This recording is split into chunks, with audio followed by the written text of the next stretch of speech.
has a hero syr fit. Hero sydd fan it. Hero opert fans rit. So I'm a train wreck. Yep, I got something to say to you. I have pineapple upside down cake. I got something to say to you. Yes, what? Sam. What? A very merry birthday to you. To me? To you! A very merry birthday to you. To who? There's three. Well, I don't know all the words to it. But happy birthday, Sam. Statistics prove that you've one birthday. That's right, one birthday every year. But Yep. there are 364 unbirthdays. That is why we're gathered here to cheer. A very merry birthday to you. To me? A very merry birthday to you. To you. To who? To you. I know, I'm sorry. Okay, Everyone, no, that's perfect because this I'm Sam Logston, but you knew that. I'm Amanda Pierce, and you know what? To almost everyone listening, happy birthday. A very merry birthday to all of our listeners. Except for if it is your birthday, then stay the fuck out of here. Except for one person, Steve. You know who we're talking about. Always Steve. It's your actual birthday. Wrong voice. It's always Steve. Yup. Little Kribo, if you're listening, don't sue me. Jeez. And the manly and feminine burps continue. I love this. Darn tootin'. I got an So- ookie spooky beer to enjoy while we talk about this episode, because it's an ookie spooky kind of episode. I didn't get anything particularly ooky, but I got something oaky. Ooh, what is it? A Chardonnay. Ooh, I got Specifically though from and this is not sponsored, our wine cellar in the Strip District of Pittsburgh. Oh, cool. A lot of their wines tend to be on the more sweet side. This is one of their more semi-dry ones, and I really like it. I like sweet wine. I don't semi-dry is okay, but I can't do Chardonnay. This episode continuously gets me off guard every single time I watch it, and I'm perfectly okay with that. I think when you said I think it was called Red-Handed was your favorite episode of the season, if not the show. I think this might be my favorite episode of the show, like, period. It has a lot of things I love. It made me break out a pumpkin beer. It has Alice in Wonderland, if you hadn't gathered that. And, you know, I just love it. I love it to little tiny. It has Bucky Barnes in it. Mm-hmm. I always forget that that's Bucky.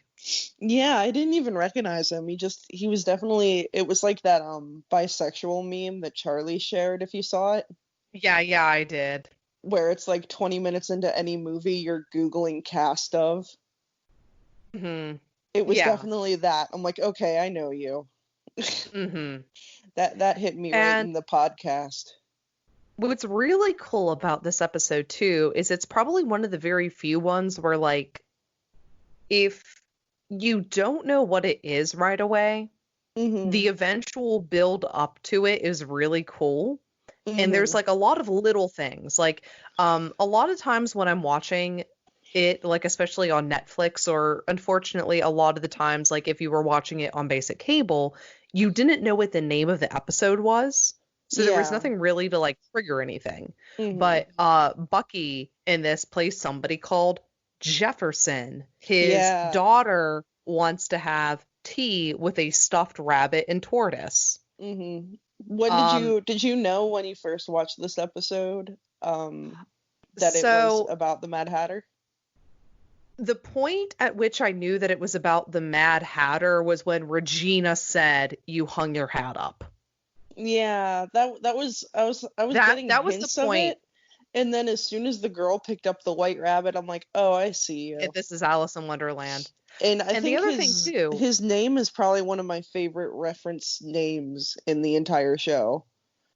Yes. Because Jefferson Mine Airplane as is well. fantastic.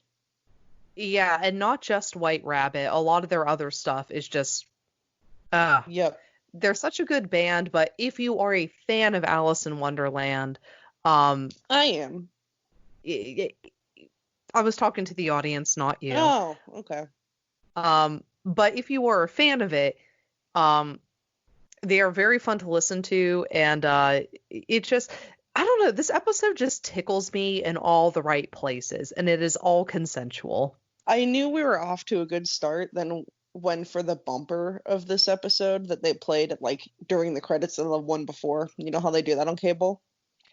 You know what the song they were playing? People Are Strange.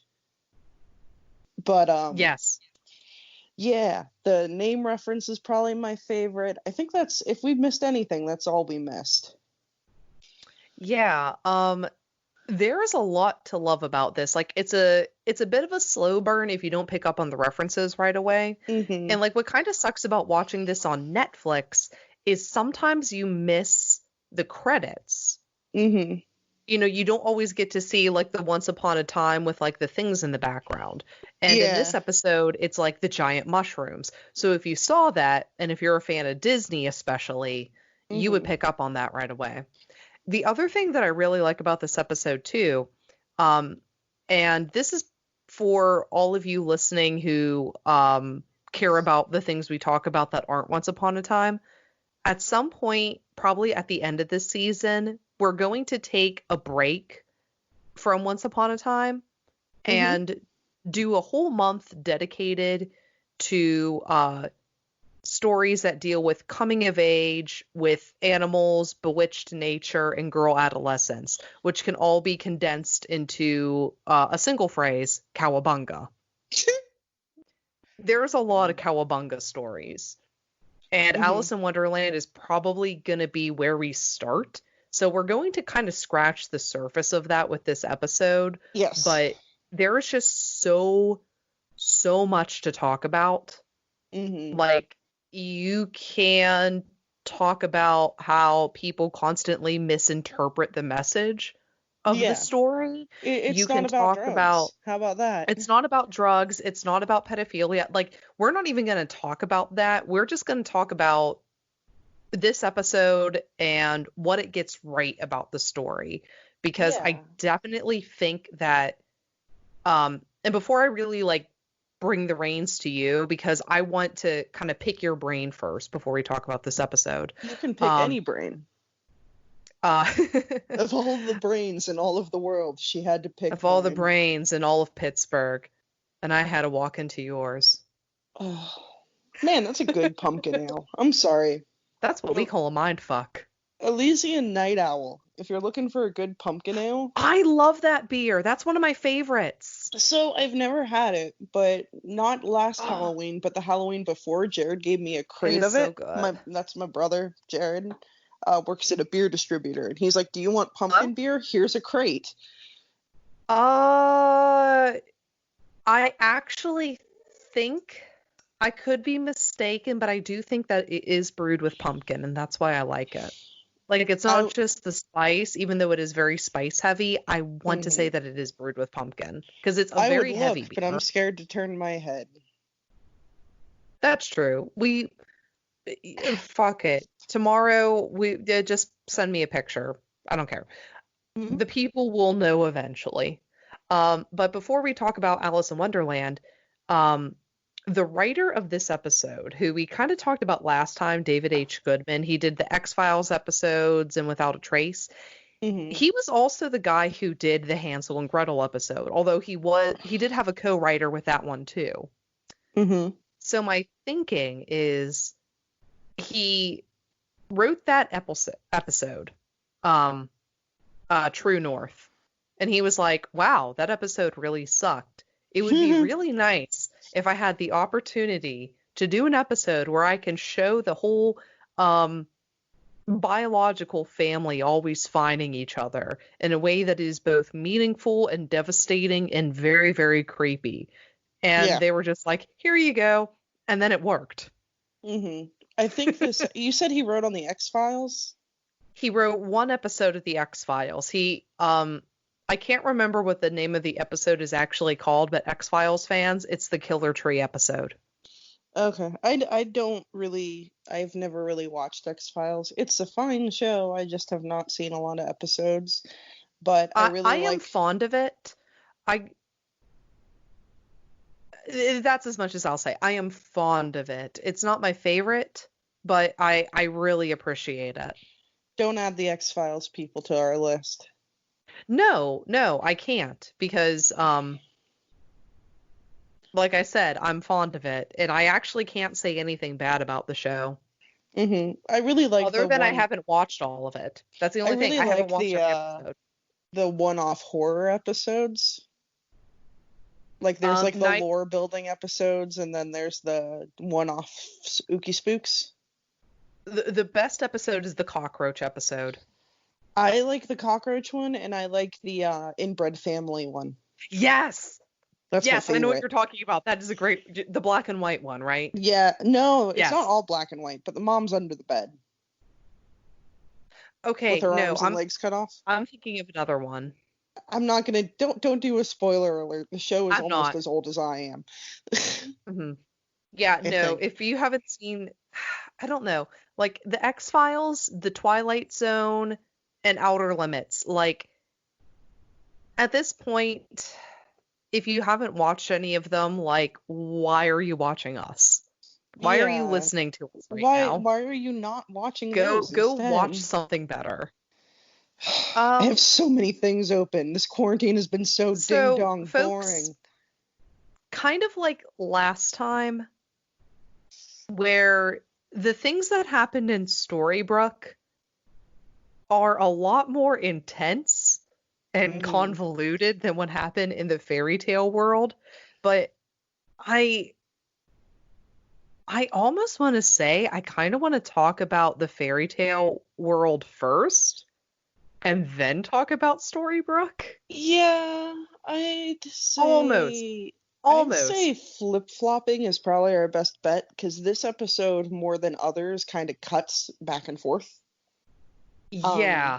And it really makes... Probably, if we were ever to do like a meanwhile kind of thing, this would be the episode to do it. But it's where in other episodes it might seem random or kind of the only word I can think of is hurdy-gurdy, and that's not the right word. But kind of like just thrown in there because we have to. This one makes sense for structure story-wise. Yeah, other episodes it feels obligatory, like, 10 minutes have passed, you better go ahead and cut to the fairy tale land. Like, no, this feels very deliberate in its cuts. Yeah. And we got some good old Once Upon a Time standbys, too.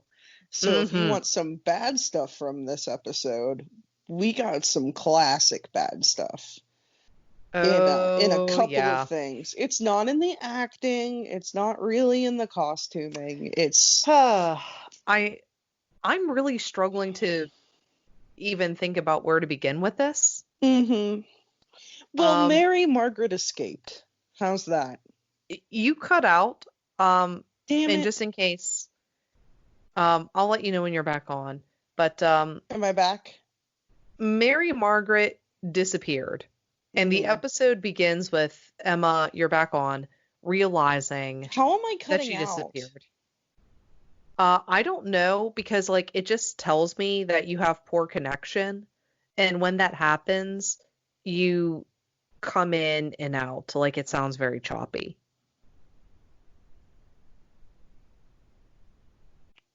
Or sometimes I don't get a response from you at all. Can you hear me? Yeah, I can. Okay, well, I'm going to try to go off my phone data and see if that works better than my internet. Am I still there? Am I still here? You are still here. You're here. So Mary Margaret disappears.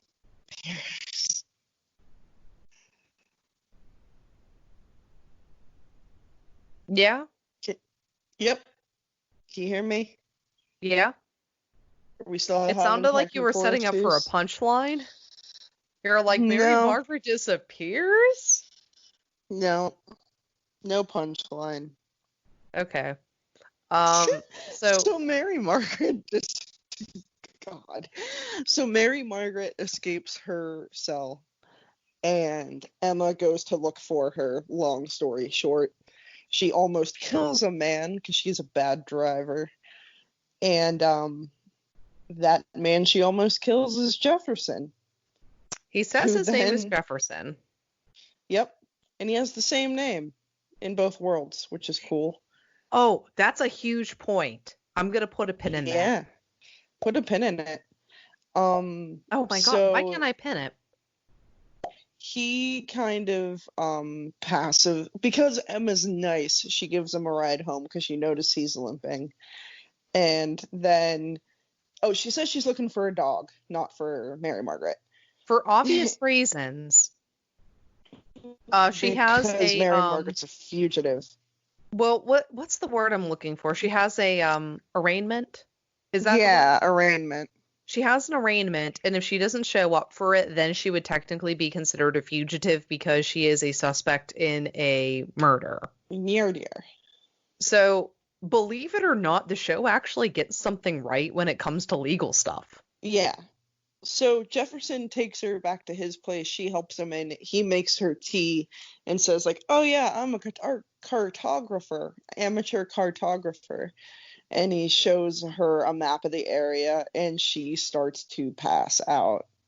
At which point she also notices that his limp is gone. Yeah. And he's like, oh, I guess you figured it out. And she's like, I'm gonna what? And then she passes out. Cut to her being tied up in a chair. Cut to Texas Chainsaw Massacre. So we're gonna just stop right here just for a second. Mm-hmm. The last episode we watched involved people getting eaten alive and reduced to a pile of bones. It wasn't the last episode. The last episode was 2 episodes ago. 2 episodes ago. See, that's how much of a garbage episode that was. I forgot it ever happened. Yeah. But in recent Once Upon a Time history, we saw a man get eaten alive. In theory, you saw many people get eaten, or at least chomped on real good. Oh yeah, like carnage everywhere. That's still relatively fresh in our heads. So when you're watching this for the first time, and then you're like, "Oh my God, what happened to Mary Margaret?" Is usually where, because like you see Emma is perfectly fine, and then you're like, because logically, if you are like me and Amanda, and you listen to a lot of true crime series, you're like, oh crap, Emma is victim number 2. Yeah, she's murdered. You are prime murder fodder. Murder fodder. Well, so she breaks a teacup and managed to cut herself out of her bonds. And the fact that I'm like having horror movie flashes is not helped when you see Jefferson sharpening something that you later find are scissors in a room, in a dark room, and then she finds Mary Margaret tied up in another room. Yeah, this is a heavy episode, and by the way, the murdery stuff, like, no, that's not what makes this episode heavy. We'll get to what makes this episode devastating in a second. I'm just saying that this doesn't help. Yeah, it just is like really playing into you want to think he's going to kill these people. And when the 2 women start to escape, he pulls a gun on them. Yeah, it is not cool. Do you want to maybe take a pause here? Yeah. So we're going to cut to what happens in the fairy tale world for a second, because like I said, this episode is very deliberate about this kind of stuff. And again, if you're not really paying attention right away, the show kind of slowly builds up to Jefferson being the Mad Hatter. So at this point, I would maybe say that there's a lot of people who don't really catch on to it. Because Yeah. while all that's happening, this is what's happening in the fairy tale world. You Mm-hmm. see Jefferson playing in the woods with his daughter.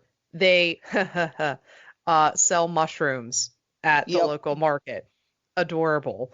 Uh, so, but he also has a very strong bond with his daughter, and in true Disney style, the mother is nowhere to be found. Yeah, apparently you get a backstory for that eventually. That's what the You wiki do. was saying. It's hinted at. Is it dumb? Um, Honestly, I can't remember Okay, good. if that. I honestly don't think I've seen enough of Once Upon a Time, and there is a whole spin-off of Once Upon a Time in Wonderland that I haven't Hmm. seen. I have heard, but I have not seen. I don't even Yeah. think I've seen a clip. So whether or not there is an actual backstory or if you just have to infer what happened Hmm. is beyond me. So Yeah. that whenever we come across that bridge, I'll let you know how disappointed I am. Uh, Okay. so he's playing in the woods with his daughter because he kind of takes the whole whistle while you work approach to doing Hmm. chores, and it seems to work. And the girl actress is fine. We'll talk Yeah. about her in a couple of episodes for reasons. But There are two things I wanted to say off the jump from about the fairy tale world really yes. quick. Yes. First of all, bad weaves are back. Oh God. His wig is yikes.com fake. And also I want his coat, but in a There's a different color. lot of his wardrobe in this that I want. His war, especially when later on, it's when he takes his coat off or whatever, when he pulls the gun on them from then Yeah. on. Hmm. I was like, man, this outfit is pretty sweet. Well, the embossed jacket, or not jacket, long sleeve shirt that he has. Yes. Yeah, that is straight out of Toddy's closet.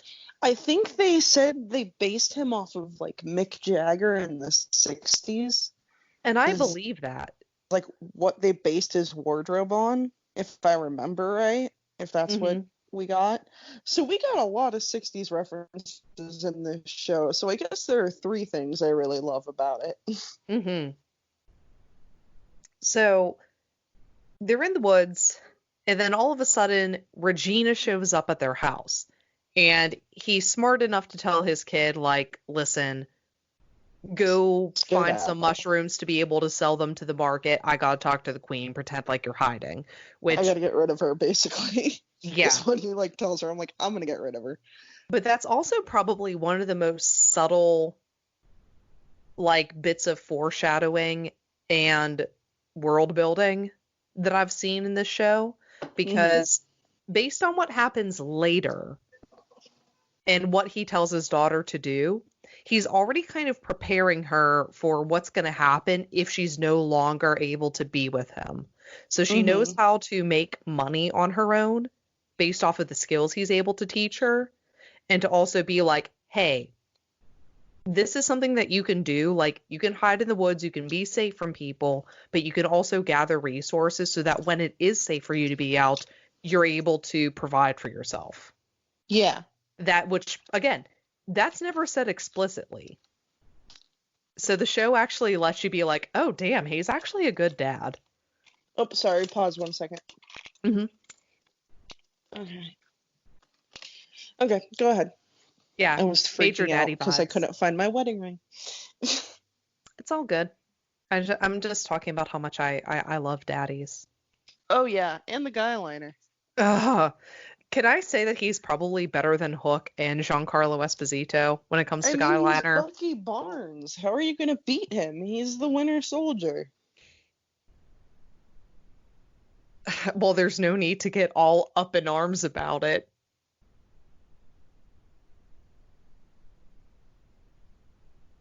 No. I'm just going to let that linger like a big stinky fart. No. Listen, I was talking about dads, and now I had to make a dad joke. I'm sorry. Is it gonna be a civil war up in here? Roger that. Jesus. Can't even. So what does the queen want? Oh, so She the shit talks him queen, for a minute.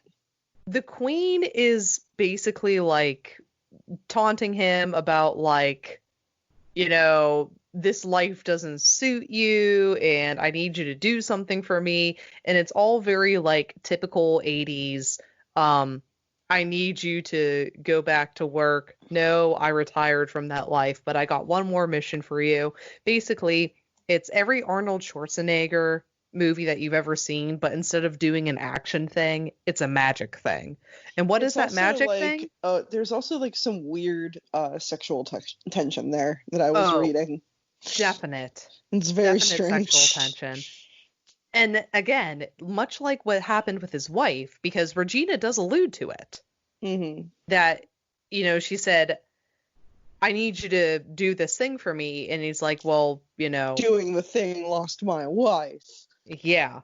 So we know that it's dangerous. And then the entire time that they're doing that whole back and forth, it's like, they don't, to my knowledge, ever explain what that is. They get like within an inch of each other's faces at one point. And I'm like, it's, they're either weird. going to kill each other or fuck each other, and I don't know which one. Angrily, either way. And the But, bisexual in me approves of it. Don't get me wrong. Oh my God, that's why I like this episode so much. Ugh. So, the thing that she wants him to do is to get his magic hat and teleport them to Wonderland to get something back from the Red Queen that the Red Queen stole from Regina. and I think now is as good a time as any to double check on Mary Margaret. Sure, she's fine. They're fine. He's just kind of crazy. But he's like not crazy. He wants Emma to make a hat for him. He wants Emma to make a hat because specifically she a is magic hat. She is magic. He knows she is magic, and he goes on a monologue that is super powerful. Yeah, I would just watch it, honestly. Yeah. I was gonna like write quotes down and stuff, and then I'm like, just watch it. It's good. It's better experienced live. Like, if you ever had to watch 2 episodes of Once Upon a Time without any context for the rest of it. Red in this one. Red-Handed and Magic Hat, or Patrick. And then prepare to be disappointed in the rest of the season. Pretty much. I don't know if this is necessarily the last good episode, but I think it is. I'm not sure. I'm not sure what came after this. I'll have to check the wiki in a minute. Oh, no, I know what else. I know what comes after this one. Oh, that one. That one, which it has one perk. It has one upside. David Bowie? No. Because he looks like David Bowie. He doesn't act like him or sound like him. He played David Bowie in something, but that's not relevant. Yeah, he did. Oh, holy shit. I believe it. No.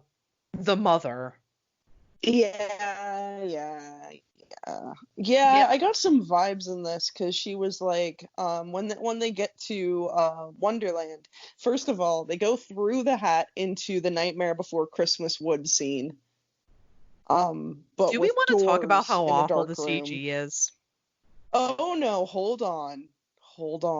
We're gonna just buckle your seatbelts, kids. Hold on. Because they go through the looking glass into the worst CG Wonderland ever. Maybe worse than the Tim Burton one.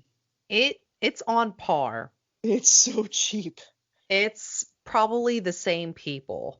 If I had to take a guess. The only redeeming quality in this Wonderland over Tim Burton's is at least this one is well lit. You know what? I actually kind of like the way the Queen is presented in this. Like, I know it's kind of half-assed, but I like the concept. Because the Queen of Hearts in this, and we'll just say for bullshit reasons to kind of fast forward through everything, Jefferson and Regina get to Wonderland. They find the Queen's Rose Garden, which is basically a labyrinth. You're cutting through a piece of bullshit that I wanted to hold on to. They come across the caterpillar. Do you know who voices the caterpillar? I'm ashamed of myself for not knowing this, but will I be more ashamed after learning it? Oh yeah. You should be Who? really ashamed. It's your D&D character. No! God, you gotta watch how loud you are. Sorry, I didn't realize how close I was to my microphone. No! Yep. Yeah. Roger! Yep. Roger, He gets 3 Roger lines of who are motherfucking you? Daltrey. Yep, that's him. Oh my god, I don't even. Oh my And god! you know what he says to them when they enter Wonderland? Who are you? No. Who? Okay, you can't see how much wine I have left in this bottle, but it's being emptied into my glass as we speak. Also, for those of you who aren't a part of my D&D campaign that Amanda's husband is conducting, my character is a gnome called Roger Sultry. A bard. A An English bard. bard. And everything about him is as terrible and as puntastic as you can imagine. My character is a orcish barbarian or half-orc barbarian named Clee Clarther, after my original D&D human fighter, B. Arthur.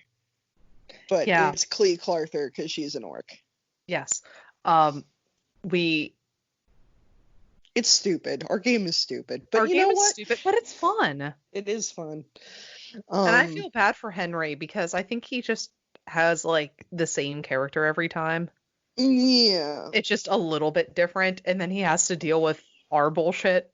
At least he changed the name. He got a different name for this one, even though I call him by his old name all the time. Mm-hmm. But they go through the hedge maze. And they go through the hedge maze. Stay away from the walls because they'll eat you. Mm-hmm. And she's like, maybe the walls should stay away from me. And she does a really shitty fireball. But in all fairness, at this point, you're so desensitized from how bad the CGI is that Lana Parrilla kind of out-hams it somehow. Yeah, like, she kind the way of that she says her lines. lines. Yeah, she just badassed her way into making that fireball seem the most realistic thing in the CGI we missed land. one part too. The reason he went back to Regina is because she said his daughter would want for nothing, and she wanted a white rabbit plushie that he couldn't afford. Oh my god, we forgot about that. Can we go back? And she has a white rabbit tea party. She does. With the March Hare and the tortoise, mm-hmm. and the Mad Hatter.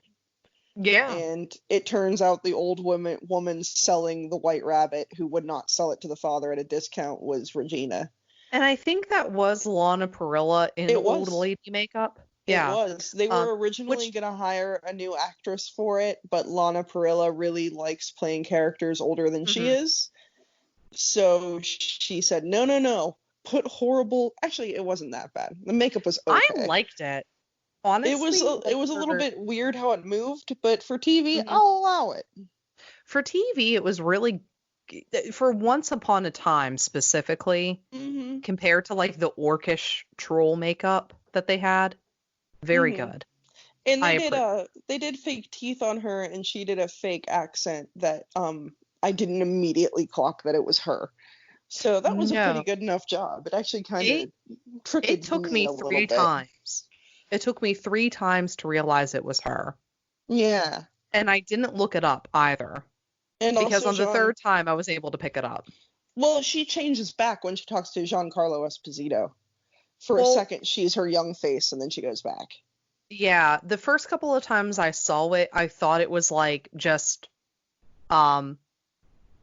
like camera work doing that with like her in a similar outfit, but no, like you could definitely tell, like with the voice.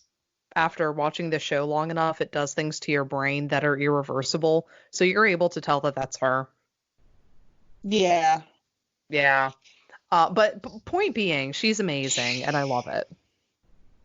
Yep, she burns a hole right through that hedge maze and goes in to apparently when you become queen, you just get a room full of safe deposit boxes For to put people's stuff hearts. in for whatever you want, apparently. It's like a queen thing. And I will take a moment to appreciate how Regina, who also collects people's hearts in a chamber room and puts them in little tiny safety deposit boxes, has the gall to call the Queen of Hearts insane Yeah. for doing the Well, same and thing. here's the thing. She calls her insane, and then she also implies that she knows her. And this isn't, I don't want to get into spoilers, but I got a feeling that the Queen of Hearts was her mother. I don't know this yet. I have a feeling from the future that it was, but it just, the way she said, like, oh yeah, I know her. Like, I know her better than you do. I'm like, is the Queen of Hearts her mother? And then they don't show her face later on. I'm not going to comment on that Don't one comment bit. on it, No. but I got the feeling, because I don't know if it's absolutely true or not. Yeah.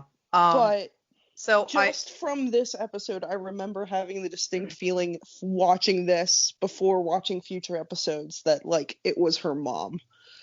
So again, like I'm not going to put a pin in that because by the time we would unpin it, it would be many, many episodes later. Yeah. So But it was good just a feeling I theorizing. had. Yeah. Good theorizing. It was just, You get a cookie. yay! I'll just take a kitten pet. Hi, kitten. So the thing is, though, is inside that safety deposit box, she breaks off a piece of a mushroom, though, and the Hatter Jefferson's goes, like, you can't just eat the food around here. Are you crazy? Do you know what food does here? And she's like, yeah. Yeah. So she sticks a piece of the mushroom in and does some good subtle acting, and it's her daddy. What's the Mario? Henry. The +1. Oh yeah, the +1 mushroom. Yeah. Where he gets bigger. Mm-hmm. So well, daddy. no, that's the +1 is an extra life. The regular Mario mushroom with just like the red and white cap. That's the making it big again. Yeah, one mushroom makes you larger and one mushroom makes you small. Mm-hmm. So, good quote. Now, something that I don't think we touched on is the hat magic requires the same amount of people to go into another world to go out of it. Mm-hmm. So you Regina knew this going in, and Jefferson calls her out on it. Now, you're talking about subtle acting here. Yeah. When he calls her out on this, her back is turned to him, and we actually see her face as he is saying this. Mm-hmm. So you see like this thing that I can only really describe as like, it's regret, but it's like resolved regret. Like, I'm not going to change my mind. It's dignity. But... It's confidence, it's poise, but it's like very deep hurting. And now she spins to tell him that you don't abandon family, referring that her and her dad are getting here and she's not leaving him. Mm-hmm. It changes really fast. He says, I promised my daughter I'd be back for tea time, and she's like, if you really loved your daughter, you wouldn't have left her in the first place, which is shitty because she's the one who entrapped him. Crap. Where is it? Oh. You looking for your list? Yeah, I need to put that on the morality tally chart. Because I'm sorry, even though she did it for her dad, I gotta say that was just straight up evil. Yeah. Doing that to him. Like, I'm almost tempted to put it with the moral ambiguity is hard, but that's bad. That's it's pretty evil. Bad. Yeah. Yeah, she's getting a tally mark there. But she did go and rescue her father. You know what? I can put 2 marks down. There's no rule. We make up the rules. Yeah, like moral ambiguity is in fact difficult. But that doesn't also mean that you veer more towards evil. So she gets 2 marks for that. And you know what? While you have the pen in your hand, Mhm. if anybody's mad at us for making up rules as we go, you get added to the haters list. I think that's just going to be one of the people under quarantine protesting it with pitchforks. Yeah, definitely. They're We in can that put 'em under group. there. Yeah. Oh, you just change the rules as you go along. It's like you're making up your own podcast or something. You got it, Jacko. I'm not even scared of you, Karen. No, that would probably be a Karen, too. But One can only hope. there was a really good Karen video that I have to send you later. Do it. It's a lady making fun of Karens. But, so she leaves Jefferson in the fairy tale world. He starts getting eaten by really bad CGI floor. Mm-hmm. And then he is taken to the Queen of Hearts. But who is taking him away from there? The guards. Knave of Hearts. He is credited as the Knave of Hearts, and that makes me so happy. I want some damn tarts now. I know. I do too. Tarts. Gonna go down to Lincoln Bakery and get me some hella good tarts. Mm. Nom, nom, nom. I was just excited that somebody said knave. I convinced Dennis to get me a Friday day treat tomorrow. He's going to Starbucks for me. I'm so excited. I'm so excited. I'm so bougie. But we got to talk about the Queen of Hearts, I think. Yeah, let's wrap up the part with the Queen of Hearts, and then we can go back to the real world, and then close out the fairy tale world the way the show kind of does. Yeah, doing that bouncing back and forth, I think, is the best way of doing it. Yeah, so the Queen of Hearts here is awesome. She has a red veil over her face, and you do not fully really hear her voice. But she has like a gramophone thing coming out. Mm-hmm. So that people can hear her, and you, the audience, can sometimes hear whispers and sometimes hear very cohesive sentences come out of it. Yeah. It's very disorienting. I think it was an ear horn that she was talking. Yeah. Like but the it was guy like was a reverse talking ear into horn. It was? Okay. Like she was talking into the part where you usually put your ear. So that it was projected outward so that they could hear her from her veil. Okay. Mm-hmm. And they essentially cut his head off at one point. He's still Which alive. is great. They cut off Jefferson's head and he's still alive and he's still amazed by it. He's like, my body. Completely bloodless, but somehow so much worse. It's bad. I wish it was bloody because at least it would be not silly. But it's you know actually, what? It's Wonderland. It creeps me out. It's allowed to be silly. I allow it. I allow it to be creepily silly. Yeah, it's disturbing for all the reasons that they made it not disturbing. It's like if there was blood, it would make sense, but because there's no blood, my brain is putting it in there itself.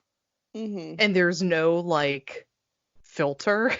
Mm-hmm. You know? So it's like, oh, thanks, guys. Because you edited it, it is so much. It's like listening to the very famous song CeeLo Green made, edited. Yeah. Or like watching Psycho. No, the shower scene in Psycho. Where you insert in the gore yourself. And all you need is the shower. Mm-hmm. All you need is the water being colored differently in the shower, and that's enough. All you need is the toilet. Yes. So they ask him. Oh, and this is feeding into my earlier theory about who the Queen of Hearts is. Mm-hmm. She gets really mad when Jefferson refers to Regina as the Queen. She goes, "There's only one queen," or the knave does rather. Mm-hmm. But she gets pissed. So if I may, just for the sake of counter argument and nothing else. Yes. For the sake of counter argument and not necessarily saying you're right or wrong, mm-hmm. the Queen of Hearts as a character mm-hmm. is that narcissistic. that Yeah, if yeah, yeah. anybody else was referred to as queen, that is exactly how she would react. Oh, I got you. It just fit That's, into my pre-existing yeah, supposition I, or intuition. yeah, I'm not saying that to be a total contrarian. I'm just saying that as a kind of like a counterbalance Hmm. so that people listening aren't necessarily like being steered towards that direction or You towards were an just Toby Faring. uh, To be fair, she a is little that bit. narcissistic in the book. A little bit. I know. Just because it's like I know if you're correct or not, Hmm. but I don't want to let on whether you are or aren't.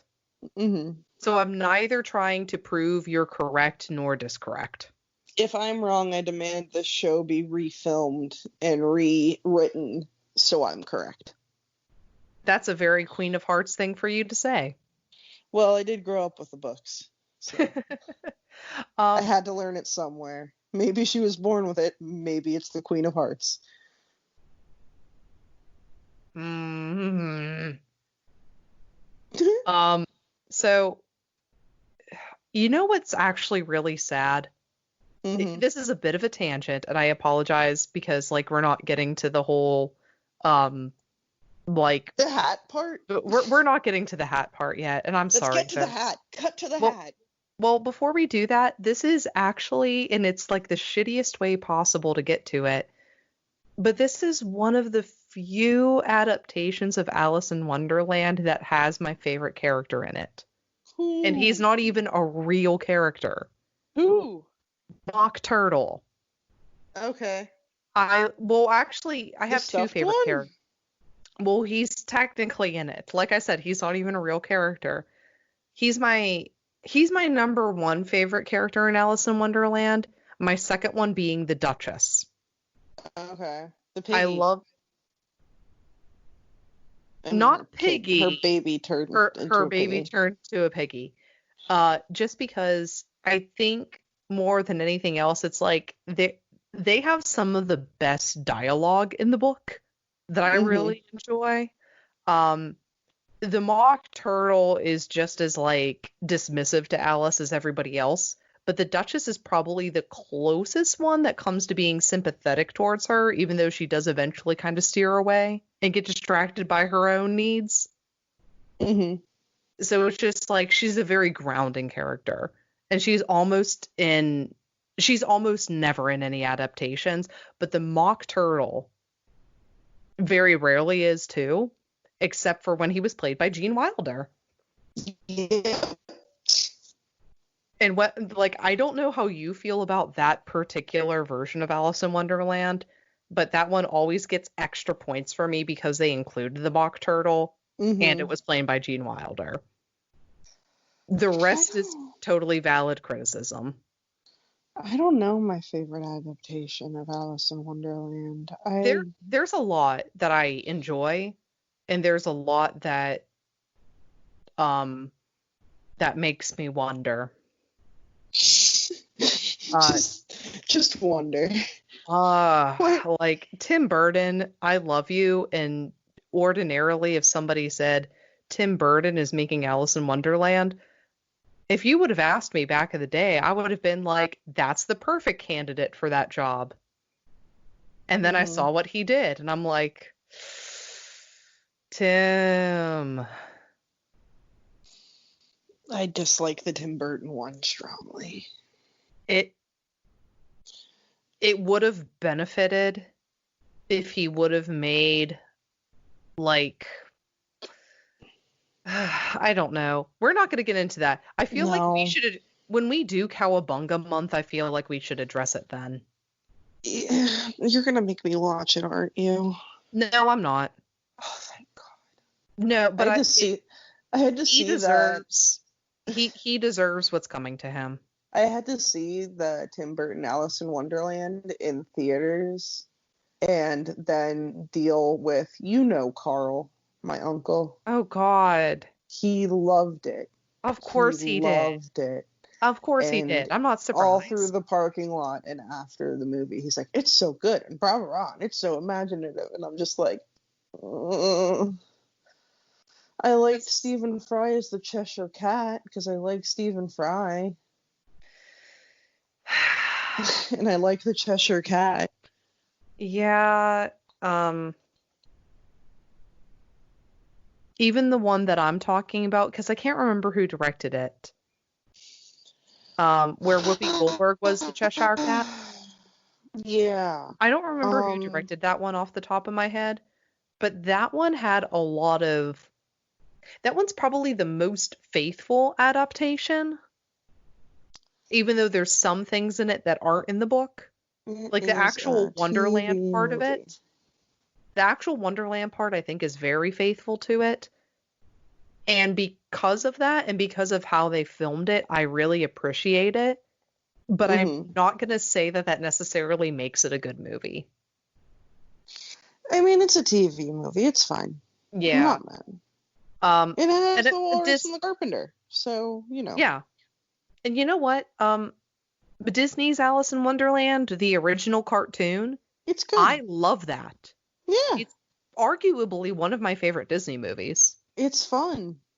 I don't think I've seen it very many times because I am a book loyal, but no, I haven't read the book since I was a kid.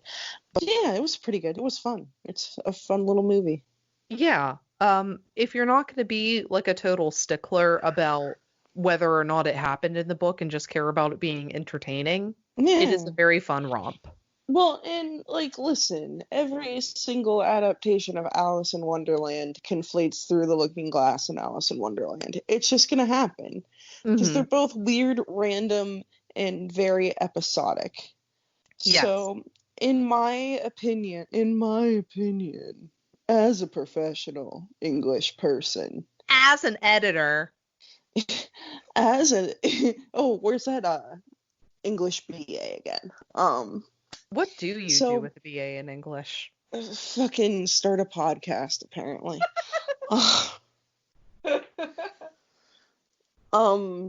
But they're so episodic and not really tied. There's no real through line in Alice in Wonderland. So it's fine, in my opinion. Adaptations can pick and choose what they like from both books. I wish they would pick more from all of it, just all the time, but you know, whatever. So back in the real world, Jefferson pulls a gun on Mary Margaret and Emma. Oh God, is it going to take both of us to explain this to people? One more thing. In the fairy tale world, they say they ask him how he got to Wonderland, and he said through his hat. And they're like, well, if you got here through a hat, you can go home through a hat. And they tell him to make a magic hat. And he says he cannot. So, in the real world, he has a gun on Emma and Mary Margaret, makes Emma re-tie up Mary Margaret, and tries to get Emma to make a hat for him. Because he wants to go back to the old magic world where he can be with his daughter again. Now, who he's been creeping on. Yes. So fatherly creeping.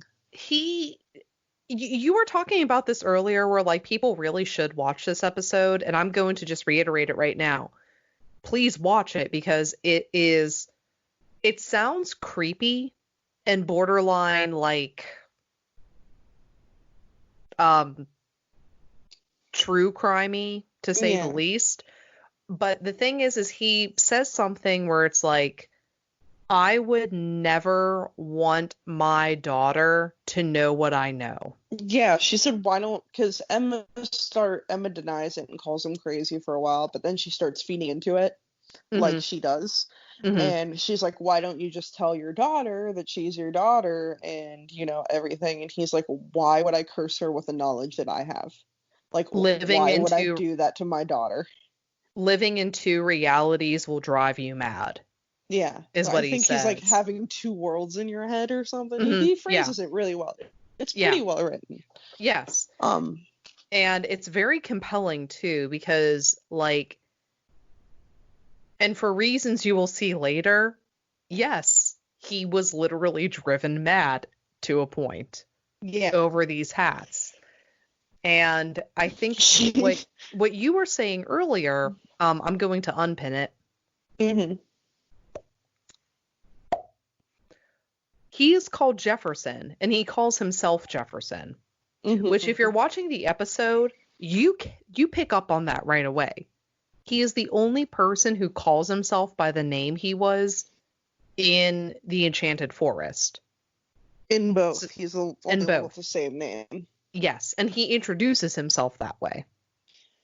Mm-hmm. You know? So you already kind of know that he's special in that sense. Well, I guess technically Regina, too.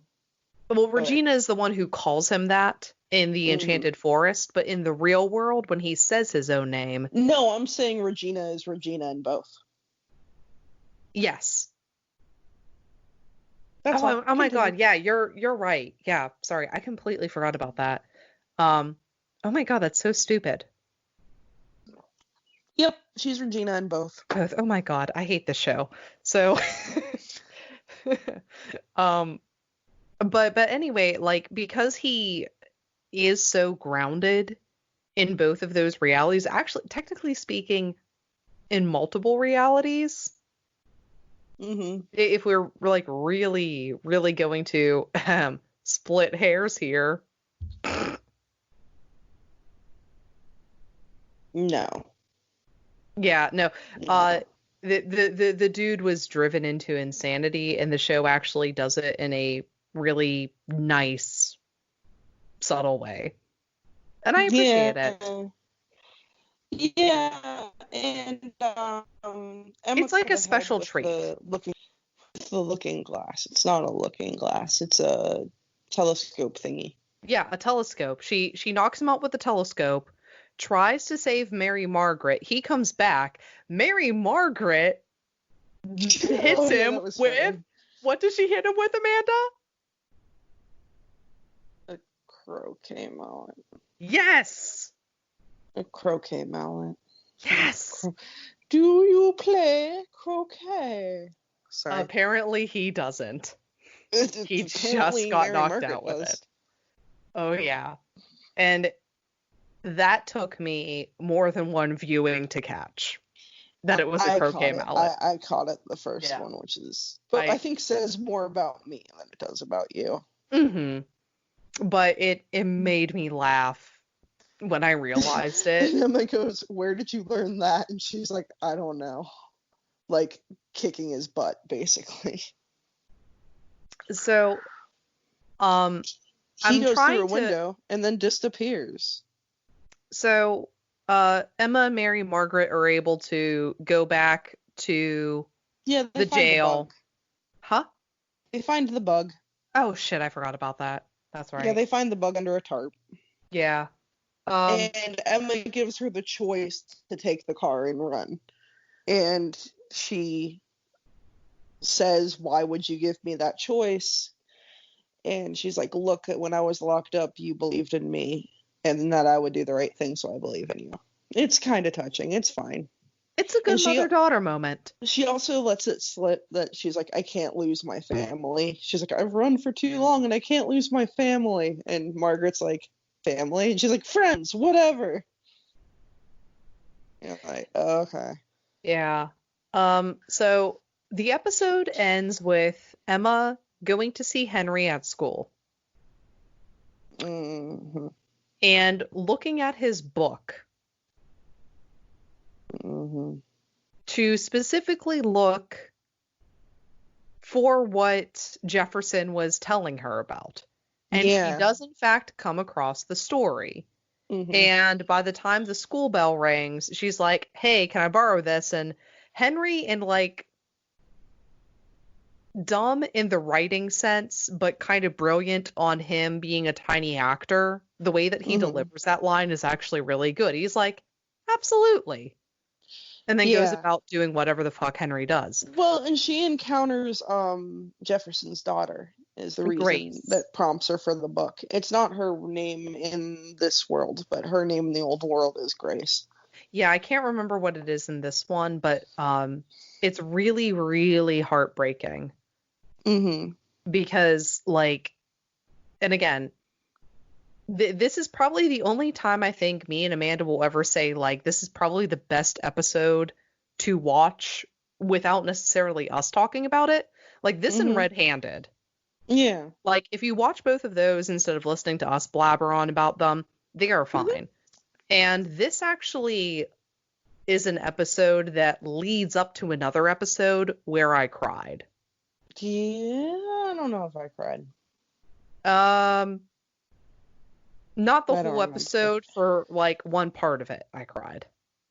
Okay, I'll have to rewatch it and then talk to you about it. I was we also do at a the height show. of PMDD, so don't judge me too hard. Oh, okay. But that happens sometimes. I hate my ovaries so much.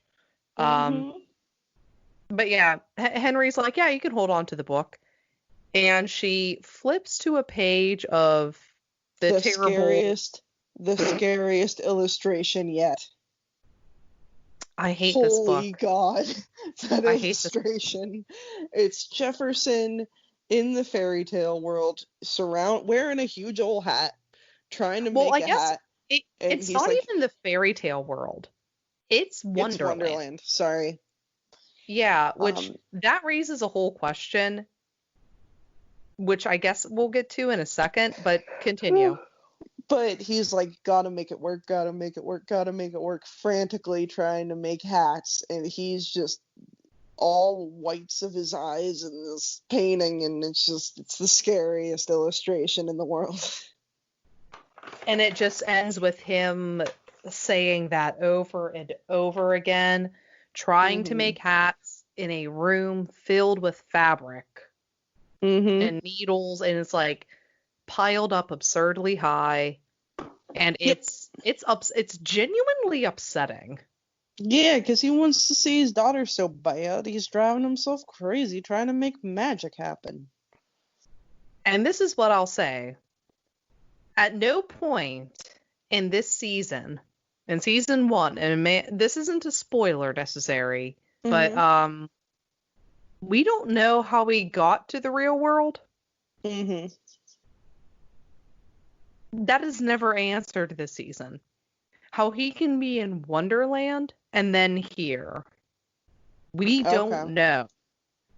But I have a theory. And that is that somehow the people of Wonderland got transported too.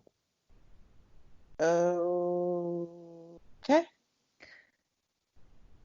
There's a lot of holes in that theory. Or at least, like, maybe he found a way to get back into the room full of looking glasses. And that's how he was able to retain his memory. A theory that I was gonna spout wouldn't make sense either. So I'm just gonna keep it to myself, because it's kind of a spoilery thought. Yeah, the fact that he was able to retain his memory is kind of confusing. See, you say that, but I say he's mad. He's the only mad one in a sane world, or the only sane one in a mad world. What's the state of madness? What is mental illness? These are questions we ask. That's true, but that still doesn't answer how he got back to the Enchanted Forest. Madness, Sam. So it's Texas one of those things where Chainsaw Hatter. You know what? 5. Yeah, same. 5 apples. This felt like a well-deserved bitch slap to the face after several episodes of things just kind of like treading in the same territory. And this was so jarring. So, like, 5. I actually, the first time I watched this, I remember feeling suspense. I thought he was going to eat them. I thought that one of them was going to die, to be honest with you. Like, not Emma. I thought at least Mary Margaret was going to die. Yeah. And then it didn't happen. And then I was disappointed. 2 really quick notes before we kind of bow out of this whole thing. Regina's low-cut purple number in this episode, in the fairy tale world. How many fires? Three flames? Three. The feathers knocked it down one. The sleeves kind of knocked it back up one. Also, Feathers are kind of her motif, though. In this episode, Jefferson does mention, you haven't called for backup because you don't want to be found. Yep. Emma goes, I already called for backup. And he's like, no, you didn't, because you're the only person in town. You're the only law enforcement here. That's not what he says. We mentioned that. I know. That's not what he says. No, he says that you didn't call for backup because you don't want anybody to know that she's gone. Referring to Mary Margaret. But we talked earlier, a couple episodes ago, forever ago now, about how Emma's the only law enforcement. It was only her and Christian Grey. Yeah. So she does mention the possibility of backup at this point. But that's it. So that's all I had. It's still probably just her. There's so much about Alice in Wonderland I want to talk about. There's so much because it's so good and I love it so much. Yeah, so when we get to the end of Once Upon a Time, I do want to have like one episode just talking about Alice in Wonderland. Okay, thank God. And what I will probably do when we do Cowabunga month, because it's happening whether everybody likes it or not, we're going to be talking about very specific stories, and they're going to be focused more on the stories themselves than the movies, with the exception of two of them. Okay. What's because the two? Are you going to spoil it now? Well, one of them is Mirror Mask by Neil Gaiman. Okay. And the reason why I'm talking about the movie Mirror Mask is because I am not aware if it is based off of any of his works or if it's an amalgamation of his works. Because from my understanding, he just wrote a movie for Mirror Mask. I don't know if it's actually based off of anything. I am not sure. I've never seen it. So. Oh, you need to. I'm gonna have to now. Ooh, Rob Brydon's in it. It's pure Cowabunga material, and it's also. You're dealing with Neil Gaiman when your reality deals with carnival folk. That's the world before world. Oh, I'll take it. And then the other one that I want to talk about, and we've talked about this before, there's like a certain things with the coming of age stories that deal with like weird environments and are primarily centered around girl adolescence as opposed to like boy adolescence. Like it's all about the girl trying to get out of the world, whereas with the boy adolescence it's usually about him trying to save the world. Yeah. And that's what's like interesting about like the Chronicles of Narnia, which I'm not going to talk about because that kind of like blends the two. Don't want to talk a little bit. Chronicles of Narnia. We're not going to talk about it. Thank God. Yeah. If we make it to 2,000 episodes, we can talk about Chronicles of Narnia. Deal. 2,000 episodes. 2,000 episodes, and we will talk about Chronicles of Narnia. But no, the other one I was going to talk about, and I swear I can back this up with my logic after talking about several other Cowabunga things, is Rocky Horror Picture Show. Okay. Yes. I said. Keep my face very flat and let you justify your life choices to me. I'll put it to you this way. It matches everything that we will talk about with the other things, but instead of it being fantasy, it's sci-fi. That's it in a nutshell. Okay. And I'll let you justify on that particular note, if you want Cowabunga stuff, feel free to comment on it, but we're going to just say what we're going to say anyway. I need to talk about Alice in Wonderland because I have so many thoughts, but you know what? Please. I said I'm edging on Alice in Wonderland. So I'll get almost to the tip of saying what I want to say about it. Then I'll hold off, and that way it'll be much more gratifying when I finally get to talk about it at the end of this season. Perfect. And I'll, like I said, blow it all over you, the so audience, the until world. then. It's so hard. Yeah, until then, pray for Amanda and her edging. Wash your hands. Please be safe. Wear I'm a Sam mask. Logston. Wear a mask and a hot top hat. I'm Amanda Pierce. And remember, it may not be the end. It may not but be you happy. Are always welcome to this party. It may not be happy. It's still not happy. It will never be happy.